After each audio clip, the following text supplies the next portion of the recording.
అందరికీ నమస్కారం. ప్రభుత్వ పథకాల అప్డేట్స్ ముఖ్యంగా ఇందిరమ్మ ఇళ్లకు సంబంధించి ప్రతిరోజు అప్డేట్స్ అయితే వస్తుంటాయి. తప్పకుండా సబ్స్క్రైబ్ చేసుకోండి. వీడియోస్ మాత్రం ఖచ్చితంగా లైక్ చేయండి. ఇక వివరాలకెళ్తే ఇందిరమ్మ ఇండ్ల స్కీమ్ ఫైనల్ లిస్ట్లో మీ పేరు వచ్చే వరకు, వచ్చిన తర్వాత 5 లక్షలు మీ అకౌంట్లో పడే వరకు, మీ ఇంటి నిర్మాణం మొత్తం పూర్తయ్యే వరకు మీకు వచ్చినటువంటి అనేక డౌట్స్ని క్లారిఫై చేస్తూ మీ సొంత ఇంటి కల నెరవేర్చే దానికి మన ఛానల్ అయితే ఎప్పుడు కోఆపరేషన్ చేస్తుందని చెప్పేసి తెలియజేస్తూ ఇక వీడియోస్ అయితే లైక్ చేసి ఉండండి.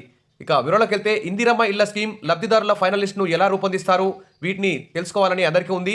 ఇప్పుడు ఇందిరమ్మ ఇళ్లకు సంబంధించి మరి సొంత జాగా ఉన్నవారు, సొంత జాగా లేని వారు అందరూ కూడా ఎదురు చూస్తున్నారు. సర్వే మాత్రం దాదాపు కొన్ని చోట్ల 90%, కొన్ని చోట్ల 70%, కొన్ని చోట్ల 100% కూడా పూర్తయింది. సర్వే కూడా పూర్తి కావాల్సి వస్తుంది. ఇక మరి లబ్ధిదారుల్లో ఆశావాహుల్లో అయితే ఇందిరమ్మ ఇళ్లకు సంబంధించి చాలా సందేహాలు అయితే ఉన్నాయి. కొంతమంది ఇంటిని ఇంతవరకు కూడా సర్వే చేసినటువంటి సందర్భాలు అయితే లేవు. కాబట్టి మీకున్నటువంటి అన్ని డౌట్స్ క్లారిఫై చేయడానికి ఫైనల్ లిస్ట్ని ఎలా రూపొందిస్తారు, మరి ఇందిరమ్మ ఇళ్ల యాప్ ద్వారా రూపొందిస్తారా, ఇందిరమ్మ కమిటీల ద్వారా, గ్రామ సభల ద్వారా, పలు అంశాలను అన్నింటినీ కూడా ఈ వీడియోలో డిస్కస్ చేద్దాం. వీడియో చివరి దాకా వినండి. ఇక వివరాలకు వెళ్తే తెలంగాణ రాష్ట్ర వ్యాప్తంగా ఇందిరమ్మ ఇళ్ల సర్వే దాదాపు మరి సంక్రాంతి లోపే పూర్తి కాబోతుందన్నట్టు సమాచారం అయితే వస్తుంది. ఆ తర్వాత అర్హుల జాబితాను అయితే ప్రకటిస్తారు. అయితే ఏ విధంగా అర్హుల జాబితాను రూపొందిస్తారో ఇక్కడ తెలుసుకుందాం. గత ఏడాది డిసెంబర్ 28, జనవరి 6 వరకు ప్రజాపాలన కార్యక్రమం చేపట్టిన విషయం తెలిసిందే. అందులో అత్యధికంగా 82 లక్షల మంది ఇందిరమ్మ ఇళ్ల కోసం అయితే అప్లై చేశారు. మరి ఇండ్లేమో తక్కువ, దరఖాస్తులేమో ఎక్కువ రావడంతో వీటి వడపోత ప్రభుత్వానికి పెద్ద సవాల్గా మారింది. ఈ నేపథ్యంలో అత్యాధునిక సాంకేతికను జోడించి ఇందిరమ్మ ఇండ్ల యాప్ను తీసుకొచ్చింది. ఇటు కేంద్ర ప్రభుత్వం కూడా ఇండ్ల యాప్ తీసుకొచ్చింది. ఈ రెండింటిని కోఆర్డినేషన్ చేస్తూ మరి అధికారులు అయితే లబ్ధిదారులను ఎంపిక చేసే విధంగా సర్వే అయితే చేయిస్తోంది. దాదాపు కొన్ని చోట్ల 100%, కొన్ని చోట్ల 90%, కొన్ని చోట్ల 80% వరకు పూర్తయినటువంటి సమాచారం వస్తుంది. సంక్రాంతి తర్వాత లబ్ధిదారుల జాబితాను ప్రకటిస్తారు. ఈ మేరకు తెలంగాణ ప్రభుత్వం స్పీడ్గా పథకాన్ని అయితే రన్ చేయాలని చూస్తుంది. అయితే తుది జాబితాల రూపకల్పనలో ఇందిరమ్మ కమిటీలు కీలకంగా పనిచేయనున్నాయి. ఇప్పటికే అన్ని గ్రామాలు, వార్డుల్లో ఈ కమిటీలు అయితే కొలువుదీరాయి. ఇంకా కొన్ని చోట్ల ఇందిరమ్మ కమిటీలు అయితే నిర్మాణం కాలేదు. వాటిని కూడా వెంటనే పూర్తి చేయాలని ఆదేశాలు అయితే జారీ చేస్తున్నారు. ఇక సర్వే వివరాలతో పాటు ఇందిరమ్మ కమిటీల సాయంతో గ్రామ సభల ద్వారా లబ్ధిదారులను ఎంపిక రూపొందిస్తారు. ఈ జాబితాను ఆయా జిల్లాల కలెక్టర్లకు పంపిస్తారు. కలెక్టర్లు పరిశీలించిన అనంతరం జిల్లా ఇన్ఛార్జి మంత్రులకు ఈ ఇందిరమ్మ ఇళ్లకు సంబంధించి ఈ లిస్టు చేరాల్సి ఉంటుంది. జిల్లా ఇన్ఛార్జి మంత్రి ఆమోదం తెలిపితే లబ్ధిదారుల ఎంపిక ప్రక్రియ పూర్తవుతుంది. ఆ తర్వాత ప్రభుత్వం ఇచ్చే 5 లక్షలు దశల వారీగా జమ అవుతాయి. 4 విడతల్లో మహిళా యజమాని అకౌంట్లో గ్రీన్ ఛానల్ ద్వారా ఎలాంటి అవకతవకలకు, బ్రోకర్లకి తావు లేకుండా, కమిషన్లకు తావు లేకుండా డైరెక్ట్గా ఆ ఇందిరమ్మ ఇండ్లు అయితే ఎవరి పేరు మీద వచ్చాయో వారి అకౌంట్లో ఖచ్చితంగా జమ అవుతాయి. తొలి విడతలో సొంత స్థలం ఉన్న వారికే ప్రాధాన్యత ఉంటుందని ప్రభుత్వం ప్రకటించింది. కానీ సొంత స్థలం లేని వారు కూడా ఇండ్ల కోసం ఎదురు చూస్తున్నారు. ఆ తర్వాత దశలో స్థలం లేని వారికి స్థలం ఇచ్చి మరి 5 లక్షలు సహాయం కూడా చేస్తామని, ఈ విడతలో ఖాళీ జాగా ఉన్నవారికే అత్యధిక స్కీమ్ ఇండ్లు మంజూరు చేస్తామని ప్రభుత్వం అయితే ప్రకటించింది. మొత్తంగా చూస్తే రాష్ట్రంలో ఇందిరమ్మ లబ్ధిదారుల ఎంపిక వరకు ఎలా జరగబోతుందనేది అందరిలోనే ఆసక్తికరంగా మారింది. లక్షలాది దరఖాస్తులు రావడంతో అసలైన అర్హుల ఎంపిక ఎలా అనేది అధికారులు సవాల్గా మారింది. కొత్త ఏడాదిలోనే ఇందిరమ్మ ఇళ్ల నిర్మాణం షురూ కానుంది. అంతేకాకుండా త్వరలోనే ఫిర్యాదుల కోసం రాష్ట్ర వ్యాప్తంగా జిల్లాల వారీగా టోల్ ఫ్రీ నెంబర్లు కూడా విడుదల చేస్తారని తెలుస్తోంది. ఇక ప్రత్యేక వెబ్సైట్ కూడా అందుబాటులోకి తీసుకురానుంది. రాష్ట్రంలో ఏ మారుమూల తండా లేదా గ్రామం నుంచైనా ఫిర్యాదు వస్తే తక్షణం స్పందించి చర్యలు తీసుకునేలా ఈ ఇందిరమ్మ ఇళ్ల టోల్ ఫ్రీ నెంబర్స్ని ఇందిరమ్మ ఇళ్ల యాప్ వ్యవస్థను అయితే తీసుకురానుంది. ఈ మేరకు ప్రభుత్వం అయితే కసరత్తు చేస్తుంది. ప్రస్తుతానికైతే ఇందిరమ్మ ఇళ్లకు సంబంధించి ఎక్కువ సందేహాలున్నాయి. ఇక దాదాపు ముగిసిన సర్వే, మిగిలిన సమస్యలు. దాదాపు రాష్ట్ర వ్యాప్తంగా ఇందిరమ్మ ఇళ్ల దరఖాస్తుదారులు అయితే అయోమయం నెలకొన్నది. కొన్ని ఉదాహరణలు అయితే చూద్దాం. ధన్వాడ మండలంలోని పాతపల్లి గ్రామం మాది. 2023 డిసెంబర్లో ప్రజాపాలనలో ఇందిరమ్మ ఇంటి కోసం అప్లై చేశా. సదరు ఫామ్లో ఇండ్ల కోసం టిక్ కూడా పెట్టాము. అయితే సర్వే జాబితాలో మాత్రం ఇప్పుడు పేరు లేదు. ఈ విషయాన్ని అధికారుల దృష్టికి తీసుకెళ్లగా దరఖాస్తు చేసుకోకపోవడంతోనే జాబితాలో పేరు లేదని చెప్పారు. దరఖాస్తు ఫారం తీసుకొచ్చి చూపించాను. అధికారుల నుంచి సమాధానం అయితే లేదంటూ బాలకృష్ణపై ఇక్కడ ఆందోళన వ్యక్తం చేశారు. ఇక ధన్వాడ గ్రామానికి చెందిన చెట్టు కింది అనిల్ కుమార్ ఇందిరమ్మ ఇంటి కోసం ప్రజాపాలనలో అప్లై చేసుకున్నారు. ఇక్కడ కనిపిస్తున్నటువంటి అప్లికేషన్ ఫామ్. ఇందులో ఇందిరమ్మ పథకం ఇల్లు కోసం టిక్ కొట్టగా తీరా సర్వే జాబితాలో పేరైతే గల్లంతైంది. ఈ విషయమై అధికారులను సంప్రదిస్తే సంబంధిత దరఖాస్తులో ఇల్లు కోసం టిక్ కొట్టి ఉండకపోవచ్చని సమాధానం ఇచ్చారు. అధికారులకు రసీదు చూపగా సమాధానం అయితే లేదు. ఇలాంటి సంఘటనలు ఒక ధన్వాడలోనే కాదు, రాష్ట్ర వ్యాప్తంగా చాలా ఉన్నాయి.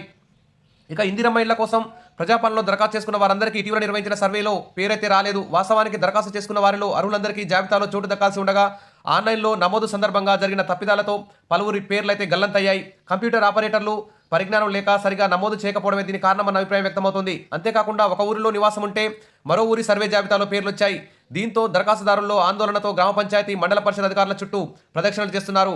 పేర్లు రాని వారి వివరాలు మళ్లీ నమోదు చేసుకునే అవకాశం లేకపోవడంతో ఏమి చేయాలో తోచక సతమతమవుతున్నారు. మరి దీనికి సంబంధించి కూడా క్లారిటీ చెప్తాను. జిల్లా వ్యాప్తంగా మరి చాలామంది పేర్లు సర్వే జాబితాలో ఉండగా చాలా మంది పేర్లు అయితే గల్లంతు కావడంతో ఈ సంఖ్య మరింత పెరిగే అవకాశం ఉంది. మరి వీరందరికీ ప్రభుత్వం ఏం చేస్తుంది? మరి స్పెషల్ కౌంటర్ ద్వారా అప్లై చేసుకోమని చెప్తుంది. మరి ఎంపీడీఓ ఆఫీస్కి వెళ్ళి స్పెషల్ కౌంటర్ ద్వారా ఈ కొత్తగా అప్లికేషన్ అయితే పెట్టుకోండి. పేర్లు రాని వారికి అవకాశం కల్పించాలి. దరఖాస్తుదారుల వివరాలు ఆన్లైన్లో నమోదు సందర్భంగా జరిగిన తప్పుల వల్ల దరఖాస్తుదారుల్ని బలి చేయడం సరికాదని, రసీదులు కూడా చాలా మంది పోగొట్టుకున్నారు. రసీదుల సహకారంతో వారికి సర్వేలో అవకాశం కల్పించాలని రాష్ట్ర ప్రజలందరూ కూడా కోరుతున్నారు. అంతేకాకుండా ఒక గ్రామంలో బదులు మరో గ్రామంలో జాబితాలో వచ్చిన వారి వివరాలను కూడా సేకరించి మరి సర్వే చేయాలని అంటున్నారు. ఈ విషయమై ధర్మాన ఎంపీడీఓ సాయి ప్రకాష్తో మాట్లాడగా పేర్లు గల్లంతైన వారి వివరాలు నమోదు చేసేందుకు అవకాశం లేనందున ఈ విషయాన్ని ఉన్నతాధికారుల దృష్టికి తీసుకెళ్తామన్నారు. వారి ఆదేశాలకు అనుగుణంగా ముందుకు వెళ్తామన్నారు. అయితే ప్రస్తుతం మంత్రి గారు అయితే ఎంపీడీఓ ఆఫీస్లో ఆఫ్లైన్లో అప్లై చేసుకోండి, స్పెషల్ కౌంటర్ పెడుతున్నామని ప్రకటించారు. మీరు ఎంపీడీఓ ఆఫీస్లో కలవండి ఇలాంటి సమస్యలు ఉన్నవారు. ఇక తుది దశకు సర్వే అత్యధికంగా అద్దె ఇళ్లు, రేకుల షెడ్లే. గ్రామాల్లో 92.57% సర్వే పూర్తయింది. పట్టణాల్లో 82% సర్వే పూర్తయింది. మరో వారం రోజుల్లో ఈ సర్వే ప్రక్రియ అయితే పూర్తయింది. మామూలుగా అయితే జనవరి 7వ తారీఖు లాస్ట్ డేట్ అని చెప్పారు. మరి ఈ రోజు వరకు కూడా సర్వే అయితే పూర్తి కాలేదు. ఇంకా చూస్తే సర్వేలో సందేహాలు ఎన్నో. ప్రజాపాలనలో దరఖాస్తు చేసుకున్న కుటుంబ పెద్ద ప్రస్తుతం చనిపోయిన సందర్భంలో సర్వే చేయడం సిబ్బందికి కష్టతరం అవుతుంది. ఇదొక సమస్య. దీనికి సంబంధించి కూడా ఎడిట్ ఆప్షన్ ఇవ్వాలి. వెంటనే సరిచేసి బతికున్నటువంటి యజమాని పేరును మార్చి ఇక సర్వే చేయాల్సిన అవసరం ఉంది. ప్రజాపాలన సందర్భంగా రేషన్ కార్డు ఉన్నవారే దరఖాస్తు చేసుకోవాలని సూచించారు. దీంతో చాలామంది పేదలు దరఖాస్తు చేసుకోలేకపోయారు. ప్రజాపాలనలో దరఖాస్తు చేసుకున్న వారి వివరాలపైనే సర్వే చేస్తుండటంతో మరి మేము అప్పుడు దరఖాస్తు చేయని వారి పరిస్థితి ఏంటని దరఖాస్తు చేసుకొని వారు సిబ్బందిని ప్రశ్నిస్తున్నారు. కాబట్టి వీరందరికీ వెంటనే ఎంపీడీఓ ఆఫీసులో స్పెషల్ కౌంటర్ ద్వారా ఆఫ్లైన్లో అప్లై చేసుకోవచ్చని మంత్రి గారు అయితే చెప్తున్నారు. ఇక కొందరు తమకు ఉన్న స్థలంలో చిన్నపాటి రేకులు, ఇటుకలతో సగం ఇల్లు నిర్మించుకున్నారు. వారు ఇందిరమ్మ ఇల్లు మంజూరైతే వచ్చే 5 లక్షలతో ఇంటి నిర్మాణం పూర్తి చేసుకుంటామని అంటున్నారు. ఇక ఇంటి స్థలం దస్తావేజులను సిబ్బంది ఫోటోలు తీసి యాప్లో నమోదు చేస్తుండగా చాలా మంది వద్ద అలాంటి ఆధారాలు ఏవి ఉండడం లేదు. ఇలాంటి వారు తప్పనిసరి పరిస్థితుల్లో తమకు స్థలం లేదని సర్వేకు వచ్చే సిబ్బందికి సమాధానం చెప్తున్నారు. మరి ఇంకా ఇలా అనేక సమస్యలతో రాష్ట్ర వ్యాప్తంగా సమస్యలు అయితే ఉన్నాయి. ఇక పైరవీలు కూడా షురవుతున్నాయి. మరో వారంలో సర్వే 100% పూర్తి చేస్తామని అధికారులు చెప్తున్న సందర్భంలో మరి గ్రామ సభలు ఏర్పాటు చేసి లబ్ధిదారుల జాబితా తయారు చేస్తారు. గ్రామ సభల ద్వారా లబ్ధిదారులను ఎంపిక చేసిన జాబితాను కలెక్టర్కు పంపిస్తారు. కలెక్టర్ పరిశీలించాక ఇన్ఛార్జి మంత్రులు పరిశీలించి ఆమోదిస్తే లబ్ధిదారులకు బ్యాంకు ఖాతాలో నగదు 5 లక్షలు అయితే జమ చేస్తారు. ఈ ప్రక్రియలో ఇందిరమ్మ ఇండ్ల కమిటీ సభ్యులు కీలకమని, కొందరు సభ్యులు సర్వే సిబ్బందిపై ఇప్పటికే పెత్తనం చెలాయిస్తున్నారనే విమర్శలు కూడా వస్తున్నాయి. ఇదే సమయంలో ఇల్లు ఇప్పిస్తామని ఇప్పటికే వసూళ్ల దందా కూడా షురూ చేశారని దరఖాస్తుదారులు అయితే వాపోతున్నారు. ఈ విధంగా రాష్ట్ర వ్యాప్తంగా అనేక సమస్యలతో ఇందిరమ్మ ఇళ్ల సర్వే అయితే కొనసాగుతుంది. మరి ఫైనల్ లిస్టు పారదర్శకంగా పక్షపాతం లేకుండా నిజమైన పేదలకు ఇస్తే బాగుంటుందని చెప్పి అందరూ కూడా కోరుకుంటున్నారు. ఇక ప్రతిరోజు సర్వే నివేదికలపై అధికారులు అయితే కీలకంగా ఆదేశాలు జారీ చేస్తున్నారు. ఎట్టకేలకు రాష్ట్ర వ్యాప్తంగా దాదాపు 90% పైగా సర్వే అయితే పూర్తయింది. డిసెంబర్ 31 నాటికే పూర్తి కావాల్సి ఉన్న నెట్వర్క్ సరిగా లేక సర్వర్ మొరాయించడంతో, అదేవిధంగా ఫస్ట్ 4 రోజులు సర్వే కొంచెం స్లోగా నడిచింది. తర్వాత దరఖాస్తుదారుల్లో కొందరు బతుకుదెరువు కోసం వలస వెళ్లడం, సరైన సర్టిఫికెట్లు సమర్పించకపోవడం, సర్వేకు వెళ్లిన అధికారులు ఇబ్బందులు ఎదుర్కోవడంతో మరి చాలా ఆలస్యం అయింది. ఒక ప్రాంతంలో అద్దెకు ఉన్నవారు ఇతర ప్రాంతానికి మారడం, వారిని సంప్రదించడానికి దరఖాస్తులో వారు నమోదు చేసిన ఫోన్ నెంబర్ కూడా కలవకపోవడం వంటి వాటితో మరి చాలా ఆలస్యం అయితే జరిగింది. మొత్తం ఇప్పుడు సర్వే చేయనటువంటి అంశాలను చూస్తే 7% ఇలాంటి సందర్భాలే కల్పిస్తున్నాయి. అయినా అధికారులు 100% సర్వేను పూర్తి చేసేందుకు ముందుకు సాగుతున్నారు. వారి ఫోన్ కలవకపోయినా వారి బంధువులు వాళ్ళ ఫ్రెండ్స్తో వారి యొక్క సమాచారాన్ని సేకరించి, వారి యొక్క ఫోన్ నెంబర్ సేకరించి వారిని సర్వే చేయాలని అధికారులు అయితే ఆదేశిస్తున్నారు. ఇక్కడ చూస్తే జిల్లాలో ఇందిరమ్మ సర్వే రాష్ట్ర వ్యాప్తంగా దాదాపు 93% పూర్తయింది. ఈ ప్రక్రియ పూర్తి కాగానే మున్సిపాలిటీల్లో, వార్డులు, గ్రామాల్లో గ్రామ సభలు నిర్వహించి అర్హులైన లబ్ధిదారులను ఎంపిక చేసేందుకు అధికార యంత్రాంగం కసరత్తు అయితే ప్రారంభించింది. సర్వే చేసిన వారి వివరాలను మున్సిపాలిటీల్లో కమిషనర్, గ్రామాల్లో ఎంపీడీఓలు 5% దరఖాస్తులను క్రాస్ చెక్ చేస్తారు. ఎంపిక చేసిన లబ్ధిదారుల జాబితాను గ్రామాల వారీగా కలెక్టరేట్కు పంపించి పరిశీలిస్తారు. ఆ తర్వాత ఎమ్మెల్యేలు ఇన్ఛార్జి మంత్రికి అందజేస్తారు. ఇన్ఛార్జి మంత్రి పరిశీలించిన తర్వాత గ్రామాల వారీగా లబ్ధిదారుల ఫైనల్ జాబితా వస్తుంది. అనంతరం ఇందిరమ్మ ఇళ్ల నిర్మాణానికి ఇచ్చే డబ్బులను విడతల వారీగా లబ్ధిదారుల ఖాతాల్లో జమ చేస్తారు. ఇక సంక్రాంతి వెళ్ళిన తర్వాత త్వరలోనే లబ్ధిదారుల ఎంపిక అయితే జరుగుతుంది. ప్రస్తుతం వెంటనే ప్రభుత్వం ఏ గ్రామానికి ఎన్ని ఇళ్లు మంజూరయ్యాయి అనేది వెంటనే డిక్లేర్ చేయాలి. ఏ క్యాస్ట్కి రిజర్వేషన్ వారిగా ఎస్సీ, ఎస్టీ, బీసీలకు ఎన్ని ఇళ్లు మంజూరయ్యాయి కూడా మంజూరు చేయాలి. టోల్ ఫ్రీ నెంబర్లు విడుదల చేయాలి. ప్రతి మండలంలోని ఎంపీడీఓ ఆఫీస్లో స్పెషల్ కౌంటర్ తెరవాలి.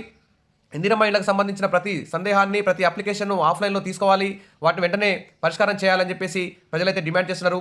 మంత్రులు కూడా మరి ఎంపీడీఓ ఆఫీస్లో స్పెషల్ కౌంటర్ పెడతామని చెప్పారు. ప్రభుత్వం కూడా ప్రకటించింది కాబట్టి వెంటనే మరి దాదాపు సర్వే అయితే పూర్తయింది. ఇక అందరూ కూడా మీ గ్రామం అధికారులతో, మీ గ్రామ రాజకీయ నాయకులతో, మీ ఎమ్మెల్యే గారితో కూడా టచ్లో ఉండండి.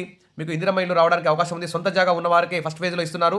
రేషన్ కార్డు ఉన్నా లేకున్నా మీకు అర్హత ఉంటుంది. సెకండ్ ఫేజ్లో సొంత స్థలం లేని వారికి స్థలం ఇచ్చి 5 లక్షలు ఇస్తారు. కాబట్టి అందరూ కూడా రెడీగా ఉండండి. ఇంకేమైనా డౌట్స్ ఉంటే కామెంట్ సెక్షన్లో పెట్టండి. మీ ఇంటి సర్వే పూర్తి కాకపోతే వెంటనే మీ మండల ఎంపీడీఓ అధికారిని కలవండి, మీ మున్సిపల్ అధికారిని కలవండి. అంతకు మీకు పరిష్కారం కాకపోతే ఇంకా టోల్ ఫ్రీ నెంబర్ రాలేదు కాబట్టి ప్రతి సోమవారం మీ జిల్లా కలెక్టర్ ఆఫీస్లో ప్రజావాణి కార్యక్రమం జరుగుతుంది. అక్కడ కలెక్టర్కు మీ ఇందిరమ్మ ఇండ్ల అప్లికేషన్ సంబంధించి ఫిర్యాదు ఇవ్వండి. ఖచ్చితంగా పరిష్కారం చేసే విధంగా అవకాశం ఉంటుంది. ఈ విధంగా త్వరలో లబ్ధిదారుల ఎంపిక జరుగుతుంది కాబట్టి అందరూ కూడా ఆసక్తిగా ఎదురు చూస్తున్నారు. మరి లబ్ధిదారులు గ్రామాలకు మంజూరయ్యే ఇండ్లు తక్కువ, ఆశావాహులు ఎక్కువ ఉన్నారు కాబట్టి మరి లాటరీ ద్వారా సెలెక్ట్ చేస్తారా, ఇందిరమ్మ ఇండ్ల సర్వే యాప్ ద్వారా చేస్తారా, ఇందిరమ్మ కమిటీల ద్వారా చేస్తారా, గ్రామ సభలో చేస్తారా, మరి అన్నింటినీ కలిపి ఒక కోఆర్డినేషన్ చేసుకుంటూ మరి ఈ ఇందిరమ్మ ఇండ్ల ఫైనలిస్ట్ చేస్తారా అనే అంశాల మీద కూడా మరి గ్రామ సభలతో పరిష్కారం అయితే లభిస్తుంది. అధికారులు అందరూ కూడా క్రియాశీలకంగా వివరించి, పారదర్శకంగా వివరించి, ఒక పార్టీ వారికి చెందిన వారికి కాకుండా అన్ని పార్టీల వారికి నిజమైన పేదలను గుర్తించి ఈ లబ్ధిదారులను ఎంపిక చేయాలని చెప్పి కోరుకుంటున్నారు. Wish all the best. మరిన్ని అప్డేట్స్ కోసం మన ఛానల్ని ప్రతిరోజు ఫాలో అవుతుండండి. వీడియో మాత్రం లైక్ చేయండి, సబ్స్క్రైబ్ చేసుకోండి. Thank you.